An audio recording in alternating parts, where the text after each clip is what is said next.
मित्रांनो, RD 25% reservation अंतर्गत 2024-25 साठी जे ऑनलाईन ॲप्लिकेशन चालू झालेले आहेत मित्रांनो, त्याच्या रिलेटेड तुमच्या मनामध्ये भरपूर प्रश्न असणार आहेत मित्रांनो. मी काही प्रश्नांची उत्तरे तुम्हाला या व्हिडिओच्या माध्यमातून देणार आहे. कारण मित्रांनो, एक परिपत्रक आलं आणि RT शाळेमध्ये मित्रांनो भरपूर जण मित्रांनो संभ्रमात आहेत. भरपूर जणांचे काही प्रश्न आहेत, तर त्या काही प्रश्नांची उत्तरे देण्याचा मी या व्हिडिओच्या माध्यमातून प्रयत्न करत आहे. तर सर्वात पहिलं मित्रांनो, तुम्ही इथे पाहू शकताय प्रश्नांची उत्तरे पाहत असताना मित्रांनो तुम्ही इथे पाहू शकताय RT ऑनलाईन प्रवेश प्रक्रिया 2024-25 साठी विचारण्यात येणारे काही प्रश्न आहेत मित्रांनो. तर इथे पाहू शकताय महत्त्वाचं दिलेलं आहे. RT 25% प्रवेश पात्र सर्व बालकांना जन्म तारखेचा पुरावा, रहिवासी पुरावा आणि आधार कार्ड अनिवार्य आहे. तर मित्रांनो, हे 3 डॉक्युमेंट अनिवार्य करण्यात आलेले आहेत, ज्यामध्ये जन्मतारखेचा पुरावा, रहिवासी पुरावा आणि आधार कार्ड हे 3 डॉक्युमेंट तुम्हाला कंपल्सरी करण्यात आलेले आहेत. त्यानंतर RT 25% ऑनलाईन प्रवेशाकरिता लागणारी सर्व कागदपत्रे ही पालकांनी ऑनलाईन प्रवेश अर्ज भरण्याच्या अंतिम तारखेपूर्वीची असावेत. म्हणजेच मित्रांनो, जे काही तुम्ही डॉक्युमेंट देणार आहात ते डॉक्युमेंट तुम्ही ऑनलाईन ॲप्लिकेशन करण्या अगोदरचे डॉक्युमेंट तुमच्याकडे असणं आवश्यक आहे. तर सर्वात महत्त्वाचा प्रश्न तुम्ही पहिला इथे पाहू शकताय. 25% ऑनलाईन प्रवेशासाठी कोणती बालके पात्र आहेत? म्हणजेच मित्रांनो, RT अंतर्गत 25% ॲप्लिकेशनसाठी कोणती बालके पात्र आहेत? तर त्याचं उत्तर तुम्ही पाहू शकताय. आर्थिक दुर्बल घटकांतर्गत ज्या कुटुंबाचे एकत्रित वार्षिक उत्पन्न 1 लाखांपर्यंत आहे अशा पालकांची बालके वंचित गटाअंतर्गत अनुसूचित जाती, अनुसूचित जमाती आणि सर्व जाती धर्मातील विकलांग बालके हे या प्रवेशासाठी पात्र आहेत. त्यानंतर तुम्ही इथे पाहू शकताय वंचित गटामध्ये आणि दुर्बल गटामध्ये कोणत्या बालकांचा समावेश होतो? तर हा सुद्धा महत्त्वाचा प्रश्न आहे. तर याचं उत्तर तुम्ही पाहू शकताय.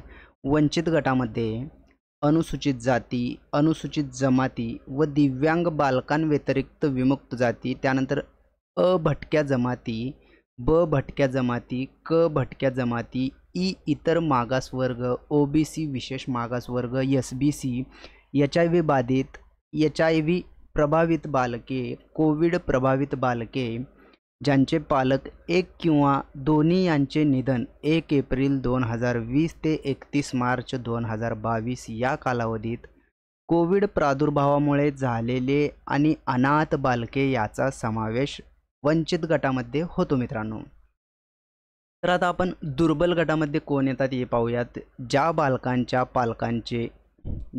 बालकांचे पालन पोषण करणाऱ्या व्यक्तीचे उत्पन्न 1 लाखाच्या आत आहे अशा बालकांचा समावेश दुर्बल गटामध्ये होतो मित्रांनो.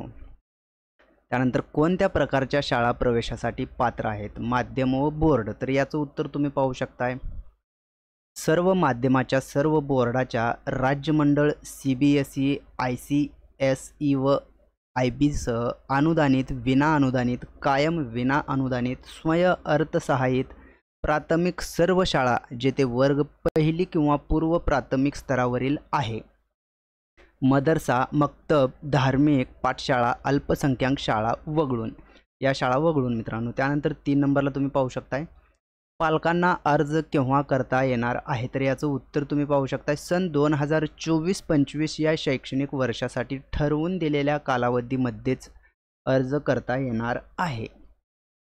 त्यानंतर पाहू शकताय पालकांना सन 2024-25 या वर्षात ऑनलाईन अर्ज किती वेळा भरता येईल? तर याचं उत्तर तुम्ही पाहू शकताय. पालकांना सन 2024-25 या वर्षात प्रवेशासाठी फक्त एकदाच अर्ज भरता येणार आहे मित्रांनो. त्यानंतर अर्ज कोठून भरावा लागेल? तर याचं उत्तर तुम्ही पाहू शकताय. मदत केंद्रावर किंवा जेथे इंटरनेट सुविधा, संगणक, प्रिंटर इत्यादी उपलब्ध असेल तिथून भरता येणार आहे.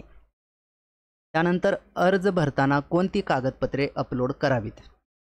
महत्त्वाचा प्रश्न आहे मित्रांनो. अर्ज भरताना कोणतेही कागदपत्रे अपलोड करायची नाहीत. मात्र ऑनलाईन अर्ज भरताना पुढील कागदपत्रे जवळ असणे आवश्यक आहे. म्हणजे मित्रांनो, तुम्ही ऑनलाईन फॉर्म भरत असताना कोणकोणती कागदपत्रे जवळ बाळगायला पाहिजे हे सांगण्यात आलेलं आहे. तर तुम्ही पाहू शकताय अर्जामध्ये जो रहिवासी पुरावा सादर करणार आहेत तोच रहिवासाचा पुरावा रहिवाशी पुराव्यावरील पत्ता अर्जावर लिहावा.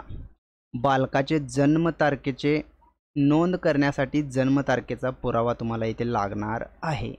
त्यानंतर बालक वंचित गटातील असल्यास जातीचे प्रमाणपत्र, त्यानंतर आर्थिक दुर्बल संवर्गातून प्रवेशाकरिता वार्षिक उत्पन्नाचा दाखला, उत्पन्नाच्या दाखल्याकरिता पगाराचा दाखला, सॅलरी स्लिप, कंपनीचा किंवा मालकाचा दाखला ग्राह्य धरण्यात येणार आहे मित्रांनो. त्यानंतर तुम्ही पाहू शकताय बालकाला लॉटरी लागल्यास शाळा प्रवेशाच्या वेळेस सर्व आवश्यक कागदपत्रे असणे आवश्यक आहे, अन्यथा मिळालेला प्रवेश रद्द होऊ शकतो याची नोंद घ्यावी. म्हणजेच मित्रांनो तुम्हाला RTIचा फॉर्म भरताना एकही डॉक्युमेंट अपलोड करायची गरज नाही आहे. पण RTI अंतर्गत जर नंबर आला तर ॲडमिशन घ्यायच्या टायमाला मित्रांनो तुम्हाला RTI ॲडमिशनसाठी जे काही डॉक्युमेंट लागणार आहेत ते सर्व डॉक्युमेंट घेऊन तुम्हाला ॲडमिशन स्थळावरती घेऊन जायचं आहे मित्रांनो. त्यानंतर 25% ऑनलाईन प्रवेश अर्ज भरण्याची वेबसाईट कोणती आहे, तर याचं उत्तर तुम्ही पाहू शकताय.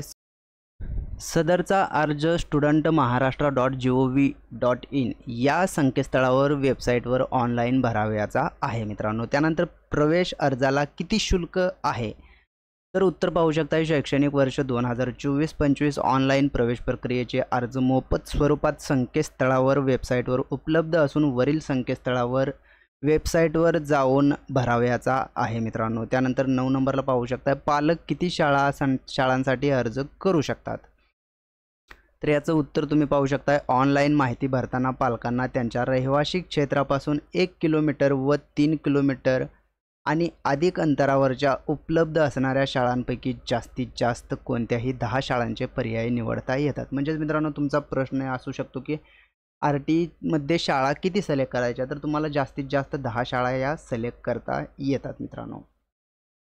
त्यानंतर इथे पाहू शकताय शाळेपासून किती किलोमीटर अंतरावरील रहिवासी अर्ज करू शकतात, तर हा सुद्धा महत्त्वाचा पॉईंट, महत्त्वाचा प्रश्न आहे मित्रांनो.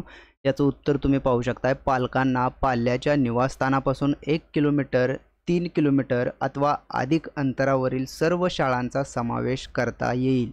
मात्र शाळेपासून 1 किलोमीटर परिसरातील अर्जदारांना नियमाप्रमाणे प्राधान्य मिळेल. 1 किलोमीटर परिसरातील पुरेशा क्षमतेइतकी बालके उपलब्ध न झाल्यास 3 किलोमीटर आणि त्यापेक्षा अधिक अंतरावरच्या परिसरातील बालके संबंधित शाळेत प्रवेशास पात्र होतील. मात्र 3 किलोमीटरपेक्षा अधिक अंतराच्या शाळेकरिता लॉटरी लागली तर त्यावेळेस विद्यार्थ्यांच्या वाहतुकीचा खर्च सर्व संबंधित पालकास करावा लागणार आहे. म्हणजेच मित्रांनो तुम्ही जर ऑनलाईन ॲप्लिकेशन भरत असताना 3 किलोमीटरच्या वरील जर शाळा निवडली असन, सिलेक्ट केली असन आणि बाय चान्स त्याच शाळेमध्ये जर नंबर आला तर तुम्हाला तुमच्या बालकाचा येण्या जाण्याचा खर्च स्वतः करावा लागणार आहे असं सांगण्यात आलेलं आहे. त्यानंतर अर्ज केला म्हणजे खात्रीशीर प्रवेश मिळेलच का, तर याचं उत्तर पाहू शकता. शाळेच्या आरंभीच्या वर्गाच्या 25% प्रवेश क्षमतेपेक्षा जास्त अर्ज प्राप्त झाल्यास सोडत लॉटरी पद्धतीने प्रवेश दिले जातील. अशा परिस्थितीत प्रत्येक अर्जदाराच्या पाल्याला प्रवेश मिळेलच असं नाही मित्रांनो. त्यानंतर इथे पाहू शकता दिव्यांग बालकाच्या प्रवेशाचे निकष व आवश्यक कागदपत्रे कोणते आहेत, तर दिव्यांग बालकांसाठी आवश्यक कागदपत्र पाहू शकता. सर्व जाती धर्मातील दिव्यांग बालके प्रवेशास पात्र. दिव्यांग असल्याचे प्रमाणपत्र, 40% पेक्षा अधिक असल्याबाबतचे जिल्हा शल्यचिकित्सक किंवा वैद्यकीय अधीक्षक यांचे प्रमाणपत्र, जन्माचा दाखला, रहिवासी पुरावा, आधार कार्ड, पासपोर्ट, मतदान कार्ड, ओळखपत्र, वीज बिल, टेलिफोन बिल, पाणीपट्टी, घरपट्टी, वाहन चालवण्याचा परवाना, भाडे तत्वावर राहणाऱ्या पालकांच्या बाबतीत दुय्यम निबंधक कार्यालयाचा नोंदणीकृत भाडे करारनाम्याची प्रत यापैकी कोणतंही एक डॉक्युमेंट इथे लागणार आहे. त्यानंतर घटस्फोटित महिलांच्या बालकांसाठी आवश्यक कागदपत्रे कोणती, तर 1 नंबरला न्यायालयाचा निर्णय आहे, 2 नंबरला घटस्फोटित महिलेचा किंवा बालकाच्या आईचा रहिवासी पुरावा. त्यानंतर बालक वंचित गटातील असल्यास बालकाचे किंवा त्यांच्या वडिलांचे जातीचे प्रमाणपत्र व बालक आर्थिक दुर्बल गटातील असल्यास बालकाच्या आईचा उत्पन्नाचा दाखला इत्यादी कागदपत्रे दाखल करणे अनिवार्य राहील असं सांगण्यात आलेलं आहे. त्यानंतर न्यायप्रविष्ट असलेल्या घटस्फोटा प्रकरणातील महिलांच्या बालकांसाठी आवश्यक कागदपत्रे कोणती, तर याचं उत्तर तुम्ही पाहू शकता, घटस्फोटाचे प्रकरण न्यायप्रविष्ट असल्याचा पुरावा. त्यानंतर घटस्फोट प्रकरण न्यायप्रविष्ट असलेल्या महिलेचा बालकाच्या आईचा रहिवाशी पुरावा. त्यानंतर बालक वंचित गटातील असल्यास बालकाचे किंवा त्यांच्या वडिलांचे जातीचे प्रमाणपत्र व बालक आर्थिक दुर्बल गटातील असल्यास बालकाच्या आईचा उत्पन्नाचा दाखला इत्यादी कागदपत्रे दाखल करणं अनिवार्य आहे मित्रांनो.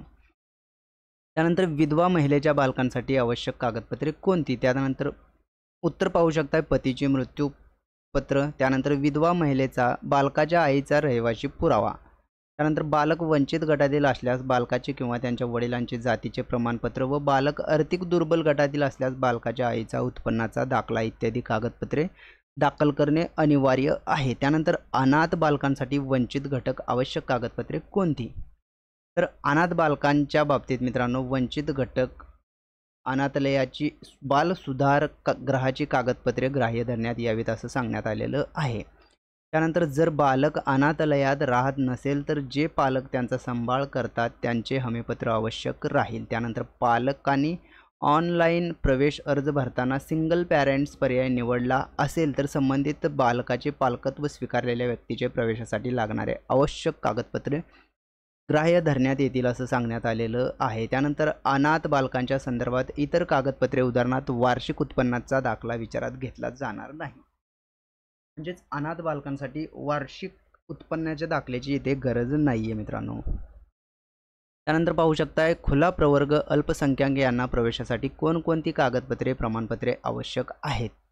तर उत्तर पाहू शकता, जन्मतारखेचा पुरावा, रहिवाशी पुरावा, कुटुंबाचे एकत्रित वार्षिक उत्पन्न 1 लाखापेक्षा कमी असल्याचा उत्पन्नाचा दाखला इथे खुल्या प्रवर्गांसाठी लागणार आहे मित्रांनो. त्यानंतर पाहू शकता, उत्पन्नाचा दाखला आणि जातीचा दाखला कोणत्या ठिकाणचा पाहिजे? उत्पन्नाचा आणि जातीचा दाखला परराज्यातील ग्राह्य धरण्यात येणार नाही. ज्या ठिकाणी वास्तव्य आहे त्याच ठिकाणचा असावा असं सांगण्यात आलेलं आहे. त्यानंतर जन्माचा दाखला प्रमाणपत्र कोणते पाहिजे? उत्तर तुम्ही पाहू शकता, ग्रामपंचायत, महानगरपालिका, नगरपालिका यांचा दाखला, रुग्णालयातील रजिस्टरमधील दाखला, अंगणवाडी बालवाडीतील रजिस्टरमधील दाखला, आई वडील अथवा पालकांनी प्रतिज्ञापत्राद्वारे केलेले स्वयंनिवेदन ग्राह्य धरण्यात येईल असं सांगण्यात आलेलं आहे. त्यानंतर तुम्ही पाहू शकता, जातविषयक कोणता पुरावा ग्राह्य धरण्यात येईल? तर तहसीलदार, उपजिल्हाधिकारी, उपविभागीय महसूल अधिकारी यांनी निर्गमित केलेल्या पालकाचा वडिलांचा बालकाचा जातीचा दाखला, परराज्यातील जातीचा दाखला प्रवेश प्रक्रियेकरिता ग्राह्य धरला जाणार नाही याची नोंद घ्यायची आहे. त्यानंतर RTE 25% ऑनलाईन प्रवेशाकरिता उत्पन्नाचा दाखला कोणत्या वर्षाचा पाहिजे? हा सुद्धा महत्त्वाचा प्रश्न आहे मित्रांनो. तर याचं उत्तर तुम्ही पाहू शकता, पालकांचा आर्थिक वर्ष 2021-22 किंवा 2022-23 या वर्षाचा 1 लाखापेक्षा कमी वार्षिक उत्पन्न असलेला असावा. त्यानंतर पाहू शकता, कोणत्या अधिकाऱ्याने दिलेला उत्पन्नाचा दाखला ग्राह्य धरण्यात येईल? तर 1 लाखापेक्षा कमी वार्षिक उत्पन्न असलेल्या तहसीलदारांचा दाखला, परराज्यातील उत्पन्नाचा दाखला ग्राह्य धरण्यात येणार नाही आहे मित्रांनो. त्यानंतर गुगलच्या नकाशात रहिवाशाचे घरचे स्थान निश्चित करताना कोणती काळजी घ्यायची? तर तुम्ही इथे पाहू शकता, पालकांनी अर्ज भरताना शाळेपासून ते घरापर्यंतचे हवाई अंतर हे गुगल मॅपने निश्चित करायचे असल्याने शाळा निवडताना अंतराची बाब लक्षात घेऊन पालकांनी रेड बलूनद्वारे निवासस्थानाचे ठिकाण निश्चित करण्याकरिता तो बलून जास्तीत जास्त 5 वेळा निश्चित करता येईल याची नोंद घ्यावी. त्यामुळे पालकांनी निवासस्थानाचे लोकेशन अचूक नमूद करावे. एकदा अर्ज कन्फर्म केल्यावर पुन्हा लोकेशन बदलता येणार नाही. अर्ज कन्फर्म करण्यापूर्वी तो पुन्हा तपासून पाहायचा असं सांगण्यात आलेलं आहे. त्यानंतर शाळा निवडताना कोणती काळजी घ्यावी? उत्तर पाहू शकता, शाळा निवडताना आपल्या रहिवासाचे ठिकाण आणि शाळा यातील हवाई अंतर एरियल डिस्टन्स प्रवेशासाठी ग्राह्य धरण्यात येणार असल्याने रस्त्याने शाळा व घर यातील प्रत्यक्ष अंतरात फरक पडू शकतो. त्यामुळे शाळा निवडताना दक्षता घेणे अत्यंत गरजेचे आहे. त्यानंतर प्रवेशाची कार्यपद्धती कशी असेल? तर तुम्ही इथे पाहू शकता उत्तर, शाळेच्या प्रवेश क्षमतेपेक्षा जास्त अर्ज प्राप्त झाल्यास सोडत लॉटरी काढून प्रवेश निश्चित केले जातील व शाळेच्या प्रवेश क्षमतेचा कमी अर्ज प्राप्त झाल्यास प्राप्त झालेल्या अर्जांपैकी सर्व पात्र अर्जदारांना प्रवेशासाठी विचार केला जाईल. म्हणजेच मित्रांनो, मी तुम्हाला एक्झाम्पलसाठी सांगतोय, एका शाळेमध्ये 5 वॅकन्सीज आहेत आणि त्या वॅकन्सीजमध्ये फक्त 4च ॲप्लिकेशन आले तर मित्रांनो त्या 4घाचाही नंबर डायरेक्टली लागतो मित्रांनो, तिथे लॉटरी काढली जात नाही. त्यानंतर इथे तुम्ही पाहू शकता ऑनलाईन अर्ज भरल्यानंतर अर्जाबाबतची पुढील कारवाई पालकांना कशी कळेल. अर्ज भरल्याच्यानंतर पुढची जी कारवाई आहे याबाबत पालकांना अर्जात नमूद केलेल्या मोबाईल क्रमांकावर SMS द्वारे सूचित केले जाईल. त्यामुळे अर्जात दिलेला मोबाईल क्रमांक अर्जदाराने प्रवेश प्रक्रिया पूर्ण होईपर्यंत सुरक्षित ठेवणे गरजेचे आहे. परंतु पालकांनी फक्त SMS वर अवलंबून न राहता RTE पोर्टलवर ॲप्लिकेशन वाईज डिटेल या टॅबवर क्लिक करून आपला अर्ज क्रमांक लिहून अर्जाची स्थिती पाहायची आहे मित्रांनो. त्यानंतर प्रवेश मिळाल्याचे अर्जदारास कसे कळेल, तर उत्तर पाहू शकता सोडत लॉटरी झाल्यानंतर याबाबत पालकांनी अर्जात नमूद केलेल्या मोबाईल SMS द्वारे सूचित केले जाईल. परंतु पालकांनी फक्त SMS वर अवलंबून राहू नये. RTE पोर्टलवर ॲप्लिकेशन वाईज डिटेल या टॅबवर क्लिक करून आपला अर्ज क्रमांक लिहून अर्जाची स्थिती पाहावी असं सांगण्यात आलेलं आहे. आणि प्रवेशासाठी निवड झाल्यानंतर प्रवेश कसा घ्यावा याचं उत्तर तुम्ही पाहू शकता. प्रवेशासाठी निवड झाली आहे असा SMS प्राप्त झाल्यानंतर RTE पोर्टलवरील ॲप्लिकेशन वाईज डिटेल या टॅबवर क्लिक करून आपला अर्ज क्रमांक लिहून अर्जाची स्थिती पाहावी. लॉटरी लागली असेल तर अलॉटमेंट लेटरची प्रिंट काढावी आणि हमीपत्र या टॅबवर क्लिक करून त्यांची प्रिंट काढावी. अलॉटमेंट लेटरवर आपल्या विभागात पडताळणी समितीचा पत्ता ॲड्रेस दिलेला असेल त्या ठिकाणी अलॉटमेंट लेटर, हमीपत्राची प्रिंट आणि आवश्यक कागदपत्रे घेऊन जावे आणि आपला प्रवेश निश्चित झाल्याची प्रिंट पडताळणी समितीकडून घ्यावी. निवड झालेल्या बालकाने विहित मुदतीत पडताळणी समितीकडे जाऊन प्रवेश निश्चित न केल्यास ती जागा रिक्त राहील आणि त्या जागेवर लॉटरीद्वारा निवड झालेल्या प्रतीक्षा यादीतील विद्यार्थ्यांस अनुक्रमे संधी मिळेल असं सांगण्यात आलेलं आहे मित्रांनो. त्यानंतर इथे पाहू शकता RTE 25% ऑनलाईन प्रवेश प्रक्रियेअंतर्गत प्रवेश मिळाला अथवा नाही हे कसे समजेल, तर तुम्ही पाहू शकता उत्तर याचं प्रवेशासाठी निवड झाली आहे असा SMS प्राप्त झाल्यानंतर पडताळणी समितीकडे जाऊन प्रवेशाकरिता आवश्यक कागदपत्रे सबमिट केल्यावर त्यांना पडताळणी समितीकडून रिसीट पावती दिली जाईल आणि प्रवेश मिळाला अथवा नाही ते समजेल. त्यानंतर पाहू शकता RTE 25% प्रवेशांतर्गत शाळेत प्रवेश मिळाल्यावर स्थलांतर, बदली अथवा अन्य कारणाने RTEमध्ये शाळा बदलून मिळेल का, हा सुद्धा महत्त्वाचा प्रश्न आहे. त्याचं उत्तर पाहू शकता. RTE 25% अंतर्गत एका शाळेत प्रवेश मिळाल्यावर कोणत्याही कारणास्तव शाळा बदलून मिळत नाही याची नोंद घ्यावी. तर मित्रांनो असे काही प्रश्न होते मित्रांनो, तुम्हाला समजलं असेल की या प्रश्नाची उत्तरे काय काय आहेत. तर अशाच प्रकारचे नवनवीन व्हिडिओ आपल्या चॅनलवरती अपलोड केले जातात. त्यामुळे तुम्ही जर का आपल्या चॅनलवरती नवीन असाल तर आत्ताच सबस्क्राईब करून ठेवा. चला तर मग भेटूयात पुढील व्हिडिओमध्ये. धन्यवाद मित्रांनो.